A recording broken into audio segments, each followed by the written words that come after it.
আসসালামু আলাইকুম। আমি সুমিত বলছি কানাডা টরন্টো থেকে। বাংলাদেশ বা বাংলাদেশের বাইরে থেকে যারা যেখান থেকে শুনছেন সবাইকে জানাই আমার আন্তরিক শুভেচ্ছা ও অভিনন্দন। আজকের এই ভিডিওতে আপনাদেরকে বলবো যে যারা কানাডা ভিসার জন্য বিএফএক্স গ্লোবালে গিয়ে অলরেডি ফিঙ্গারপ্রিন্ট বায়োমেট্রিক দিয়ে ফেলেছেন, কিন্তু আপনাদের পাসপোর্ট রিকোয়েস্ট আসছে না। সো আপনারা অনেকে হাইপার টেনশন, অনেকে দুশ্চিন্তায় পড়ে গেছেন যে আসলে কি করবেন।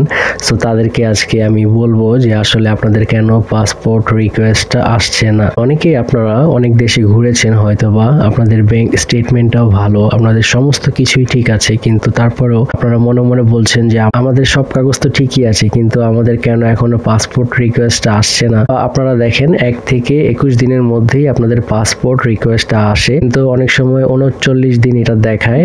এটা যে আসলে আপনারা যে চেক করবেন সেখানে গেলে দেখতে পারবেন যে সেখানে 39 ডেজ দেখাচ্ছে, কিন্তু এটা আসলে একটু সময় লাগে। কারণ দেখেন আপনাদের যে পাসপোর্ট রিকোয়েস্ট আসবে, আপনাদের ফিঙ্গারপ্রিন্ট বায়োমেট্রিক দিয়ে ফেলেছেন, তার মানে আপনাদের যে অ্যাপ্লিকেশনটা এটা কিন্তু ডান। এখন আপনারা কোনো কাগজপত্র এখানে অ্যাড করতে পারবেন না, কোনো কাগজপত্র নিয়ে আসতে পারবেন না। এখন শুধু আপনাদের অপেক্ষা করা ছাড়া আর কোনো ওয়ে নাই। তো my dear friends and family and subscriber, আপনাদের সবাইকে আমি বলবো যারা পাসপোর্ট রিকোয়েস্ট আসার জন্য অপেক্ষা করছেন, অপেক্ষাই করেন ভাই, আপনাদের আর কিছু করার নেই। তারপরও আমি আপনাদেরকে বলে দিই যে কেন আসতে দেরি হয়। অনেক সময় দেখা যায় যে আপনাদের যে ডকুমেন্টস গুলা যেই অফিসারের হাতে পড়েছে তার হাতে হয়তো 100 ফাইল থাকতে পারে, 1000 ফাইল থাকতে পারে। আপনি যে একাই আবেদন করেছেন তা কিন্তু না। বিভিন্ন দেশ থেকে বিভিন্ন মানুষ বিভিন্ন ক্যাটাগরির জন্য আবেদন করেছে। অনেকে ওয়ার্ক ভিসা, অনেকে visitor visa, tourist visa, sponsor visa, বিভিন্ন ক্যাটাগরি ভিসার জন্য আবেদন করেছে। সো দেখেন এখানে কিন্তু অনেক রকমের স্ক্যাম হয়, অনেকে নকল কাগজপত্র জমা দেয়, অনেকে ভুয়া আইএলটিএসও দেয়। জানেন, দেখেন আপনাদের কাগজগুলো কি আসল কিনা না ফেক, এগুলা খুঁটিনাটি ওরা চেক করে দেখবে। যদি আপনার পাসপোর্ট রিকোয়েস্ট আসে তার মানে কিন্তু এই না যে আপনাকে ভিসা দিয়ে দিবে। আপনাকে পাসপোর্ট রিকোয়েস্ট আসলে আপনাকে একটা ফর্ম ফিল আপ করতে হবে, দেন সেই ফর্মের আপনাকে একটা ডেট দিবে যে এই ডেটের মধ্যে আপনার পাসপোর্ট রিকোয়েস্ট আসবে। তো পাসপোর্ট রিকোয়েস্ট আসলে পাসপোর্ট জমা দেওয়ার পরও কিন্তু 12 থেকে 13 দিন 14 দিন লাগতে পারে। এটা ডিপেন্ড করে যে আপনি কি নিজে নিজে অ্যাপ্লাই করেছেন নাকি কোনো এজেন্সির মাধ্যমে অ্যাপ্লাই করেছেন। দেখেন এখানে অনেকেই আছেন যারা কিনা আপনারা এজেন্সির মাধ্যমে অ্যাপ্লাই করেন। তো এখানে ওরা হয় কি, ওরা কনসার্নেন্ট যে ফর্মটা থাকে সেটার উপরে যে ডিটেলসটা আপনারা লেখেন ফার্স্ট পেজে, এগুলা থেকেই আপনাদের ডিটেলস নিয়ে অনেক সময় ওরাই বলে যে আমরা আপনার এই কাগজগুলো জমা দিয়ে দিব, আপনাকে যাওয়ার দরকার নাই বিএফএক্স গ্লোবালে, আমরাই আপনার কাগজগুলো বিএফএক্স গ্লোবালে গিয়ে জমা দিয়ে আসবো। তো আবার অনেকে আছে যে ডিল করেন যে আপনাদের যে ফিঙ্গারপ্রিন্ট দেওয়ার পরে পাসপোর্ট রিকোয়েস্ট আসার আগে এত টাকা দিতে হবে। তো এখানে অনেক রকমের ঘাপলা আছে। তারপর আমি বলবো যে আপনারা কোনো টাকা পয়সা কাউকে দিবেন না। দয়া করে আপনাদের যে টাকা পয়সাগুলো আছে যদি দিতেই হয় একদম ভিসা পাওয়ার পরে আপনাদের টাকা পয়সা আপনারা দিতে পারেন। এটা আপনাদের টাকা পয়সা, আপনারা কখন দিবেন এটা আপনারাই ভালো জানেন। তারপর আমি আপনাদেরকে বলবো যে টাকা পয়সা আগে থেকে দিবেন না, কারণ এখানে অনেক সময় দেখা গেছে যে আপনার যে নাম, আপনার সমস্ত ডিটেলস নিয়ে ওরা একটা ভুয়া অ্যাপয়েন্টমেন্ট তৈরি করে আপনার পাসপোর্ট রিকোয়েস্ট ডেট দেয়, ওরা দেখায় যে আসছে, আসলে কিন্তু ওরা বিএফএক্স গ্লোবালে যায়নি। এরকম হয়। তারপরেও অনেক এজেন্সি আছে যারা ভালো, অনেকেই আসছে এজেন্সির মাধ্যমে। তো আপনাদেরকে আমি বলবো যে আপনারা সর্বোচ্চ যখন আপনারা বায়োমেট্রিক দিয়ে আসবেন আপনারা 54 দিন হাতে ধরে রাখবেন। এর ভিতরে যদি চলে আসে আলহামদুলিল্লাহ আপনাদের জন্য ভালো, আপনাদের জন্য এটা প্লাস পয়েন্ট। যদি না আসে তাহলে একটু অপেক্ষা করবেন, অবশ্যই চলে আসবে।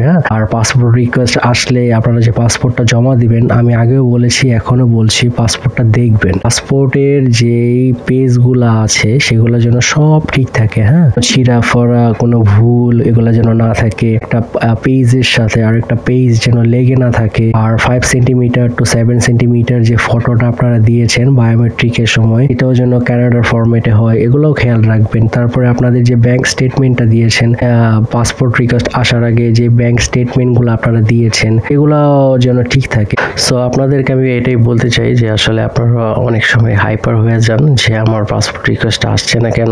সো পাসপোর্টটা জমা দেওয়ার আগে আপনারা যে ফিঙ্গারপ্রিন্টটা দিয়েছেন, আপনাদের যে ব্যাংক স্টেটমেন্টগুলো দিয়েছেন সেগুলোর নিচে যেন প্রত্যেকটা নিচে যে ব্যাংকের যে বড় ম্যানেজার তার জন্য অবশ্যই সিল থাকে বা ব্যাংকের যে সিল থাকে, সাইন থাকে, এগুলো অবশ্যই যেন সব সময় খেয়াল করবেন যে আপনি যেই টাইমে এটা জমা দিচ্ছেন ওই মাসেরই যেন শেষ ডেটটা হয়। আর একটা কথা বলি, আপনাদেরকে আপনাদের যে পাসপোর্টগুলো দেন, আপনাদের সর্বোচ্চ পাসপোর্টের মধ্যে দেখা যায় অনেকের 15 মাস মেয়াদ থাকে, অনেকের দেখা যায় যে 2 বছরের মেয়াদ নেই। সো আপনারা অনেকের আছে ভিজিটর ভিসার জন্য দিচ্ছেন কিন্তু মেয়াদ নেই। আপনারা কি করেন জানেন, পরে এখানে অনেক মানুষ আসে, এসে এখানে যারা টরন্টোতে থাকে তাদের তাদের জন্য ভালো, কিন্তু যারা টরন্টোতে থাকে না, অনেক সময় দেখা গেছে এখানে পাসপোর্ট রিনিউ করার জন্য দূরে দূরে গিয়ে জমা দিয়ে আসতে হয়। সো এগুলা খেয়াল করবেন, যদি আপনাদের ভিসাটা লেগেও যায়, আপনাদের সর্বোচ্চ পাসপোর্টের মধ্যে যেন 18 মাসের ভ্যালিড ডেট থাকে মাই ফ্রেন্ড। আপনাদেরকে আমি আগেও বলেছি, এখনো বলছি, পাসপোর্ট জমা দেওয়ার আগে যখন পাসপোর্ট রিকোয়েস্ট আসবে, অবশ্যই পাসপোর্টটা জমা দিতে যাবেন, তখন খেয়াল করবেন আপনার পাসপোর্টে যদি কোনো সমস্যা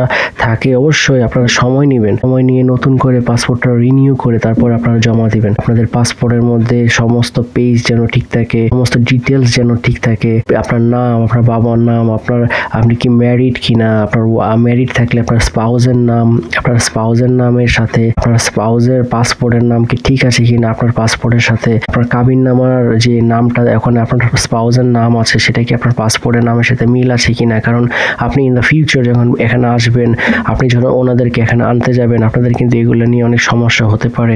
সো সব কিছু আপনারা খেয়াল করবেন, খুঁটিনাটি ঘাটিয়ে দেখবেন, খুঁটিনাটি ঘেটে দেখবেন। অবশ্যই আপনাদের ইনশাল্লাহ যদি পাসপোর্ট রিকোয়েস্ট আসে, ভিসাটা হয়ে যাবে যদি সব কিছু ঠিক থাকে। আর কোনো এজেন্সি বা কোনো দালাল বা কারো মাধ্যমে যদি আপনারা কোনো কন্ট্যাক্ট করে থাকেন যে বায়োমেট্রিক দেওয়ার পরে পাসপোর্ট রিকোয়েস্ট আসার সাথে সাথেই টাকা দিতে হবে বা আগেই টাকা দিতে হবে, পাসপোর্ট রিকোয়েস্ট আসলে পাসপোর্ট জমা দেওয়ার পরেই টাকা দিতে হবে, ভিসা আসার আগে এগুলো করবেন না। হ্যাঁ, ভিসা আসার পরে ভিসাটা চেক করবেন, ভিসাটা সমস্ত কিছু ঠিক আছে কিনা, ওখানে বসে ভিএফএক্স গ্লোবালের মধ্যে বসে চেক করবেন। যদি সমস্ত নাম টাম ঠিক থাকে দেন আপনি নিয়ে আসার পর মনে হয় টাকা দিতে প্রয়োজন দিবেন। আর আপনার যদি মনে হয় যে না আপনার কোনো নামে সমস্যা আছে, কোনো নামে প্রবলেম আছে, কোনো ডিটেলসের প্রবলেম আছে, ডেট অফ বার্থের প্রবলেম আছে, তাহলে ওইখানে বসে ভিএফএক্স গ্লোবালের সাথে কথা বলে সেটা আবার সিঙ্গাপুরে পাঠাবেন। তারপরে ওই সময় আপনি কিন্তু কোনো এজেন্সিকে বা কাউকে টাকা দিবেন না। আপনি সমস্ত কিছু ঠিক হওয়ার পরে, ভিসা আসার পরে, সাথে সবকিছু যদি ঠিক থাকে, কনফার্ম একদম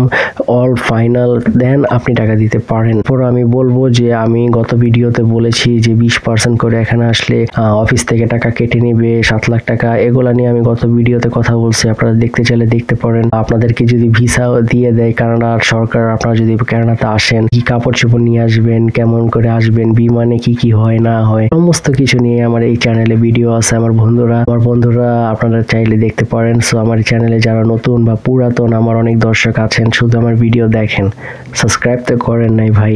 আর যদি সাবস্ক্রাইব করে থাকেন, থ্যাংক ইউ সো মাচ।